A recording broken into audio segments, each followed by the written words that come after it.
You guys know Tony Perez? This is my father. Gracias. Thank you. Thank you. And that's my son. For me, this is normal. Growing up, the son of a major leaguer turned Hall of Famer. Awesome. This is my hero here. So this to me is, I'm as nervous as anyone would be interviewing Tony Perez, my father. All right. All of you know, the most, in my personal opinion, prolific RBI man in the game of baseball.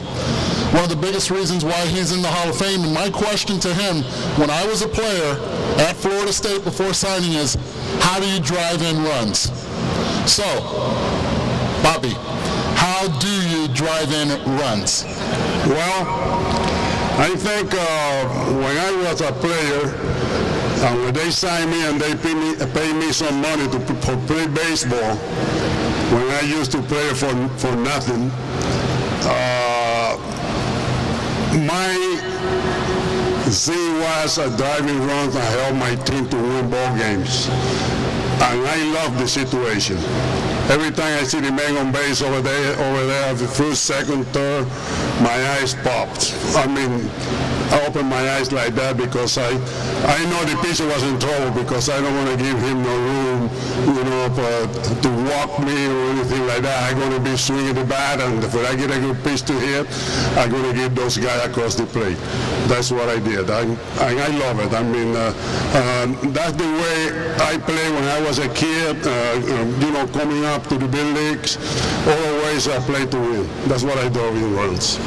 All right, I cover around 120 games a season, per year. This year I do around 50 games for the Marlins. I do 70 games for ESPN. And I always say, this is the way you drive in runs. And the reason I say that is not because of my experience. It's because of what I always heard from my dad. And he would say, you have to breathe. Slow the game down. And not only that, but then I stood up there in a big league ballpark, tried to slow the game down. It didn't work. All right? It did not work. Easier said than done. Yet, there's a strategy to it, and I hear him talking to the players throughout the years, especially since 1993 that he's been with the Marlins, is you have to use the entire field. You see a lot of shifting going on in today's game. Would you have ever been shifted? Boy, I would love to. If they do that, because I know where they can hit that ball. For they give me the second base open, I mean, all that room over there, with men on base, man, I'd be driving 200 runs a year. Now, it sure helped also that you had pretty good players also in front of you getting on base. We're talking Pete Rose. Johnny Bench would hit actually behind you most of the time, but then you had Ken Griffey and you had Joe Morgan.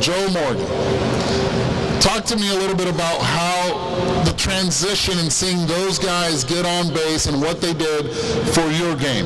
Well, one thing about it, if I left those guys in there on the bases, they're going to get on me.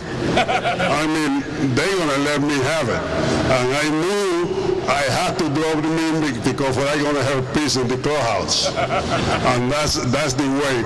But those guys was amazing. Pete Rose, the way he played the game, he want to get on base every time. He don't want to make it out. What I see, like I see right now, you can see the guys in the clubhouse, in the dugouts. If somebody make an out, he come into the dugout, they give him fire and stuff like that. So they give that to Pete, they having a fight. How the hell are you going to give me fight when I just make an out? That's not right. But they do it now. But Pete was that kind of player. Griffey, he got on base too. He was a great hitter. I'm talking about senior now.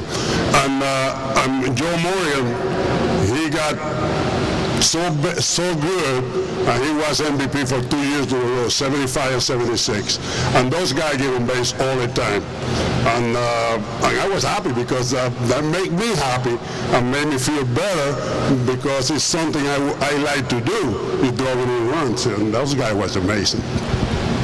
Now, A lot's been said about today's game compared to the game in the past, in the 70s, even in the 80s. What is the biggest difference you've seen from the game that's been played today to the game that was then? Give me the bigger? Yeah, the biggest thing. The money. They make a lot of money. I didn't make too much, but I didn't make that much. I mean, money's a bit different, but so you're talking about the game, and see, the game is the same. You got to make 3 outs, 3 strikes, a 4 ball to get on base. I mean, the game hasn't changed, but it's a little different because the way they're doing it now, but it's not like because you love the game, it's because of how much you make.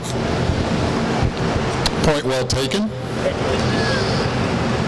Okay, you left me speechless on that one, and one of the biggest reasons is, again, I see a lot of the game, I see a lot of players, and I see a lot of players settle for what they make, but there's a lot of guys that go out there and try to get better year in, year out, and that part is the impressive part.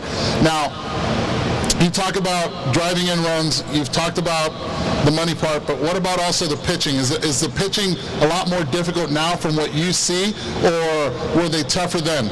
Well, I think pitchers now are throwing harder. I think they throw hard. I mean, on the mound, 103, 104, 105, that's a lot. That's a lot. But I think it was only 16 teams in the league when I came up. Only 8 in the American League and 8 in the National League. Now it's 30 teams.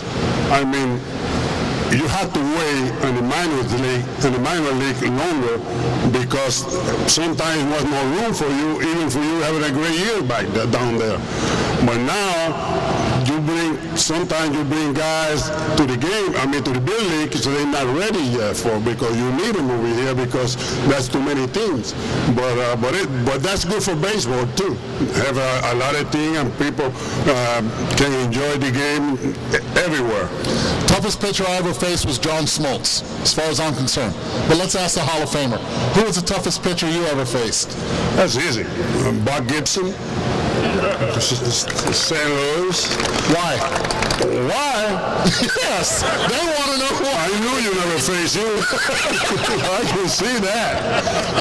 But, he was tough, but I have a lot of company around the league because he was tough, a mostly player, because when you got a guy that got a 1 year and got 1.20 or whatever like he did, he got to get a lot of people out.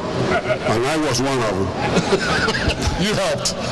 Now, I heard a lot J.R. Richards was also really tough, right? Yeah, J.R. was it. I don't have that problem with him because J.R., he was tough. He threw hard. He got a hard slider. But he was around the play. He was a thrower sometimes. He wasn't a pitcher, but Buck Gibson was. Give you. He make a good pitch almost every time. Every pitch he make was a good pitch. Guys, I know you guys don't want to hear about me. That's why I've asked a lot of questions about him. And then we have the home run king after my dad waiting. And I know he's got to get a lot of work done, so with the players. But this ballpark, would it have changed your approach in swinging the bat like you did in the past? No, not at all. I was a gap hitter. I hit the ball in between the outfielders, and I never changed. I played for the Red Sox, and the Green Monster, and everybody, a lot of players changed when I get there. I played 3 years there, and I came change, and I was successful there.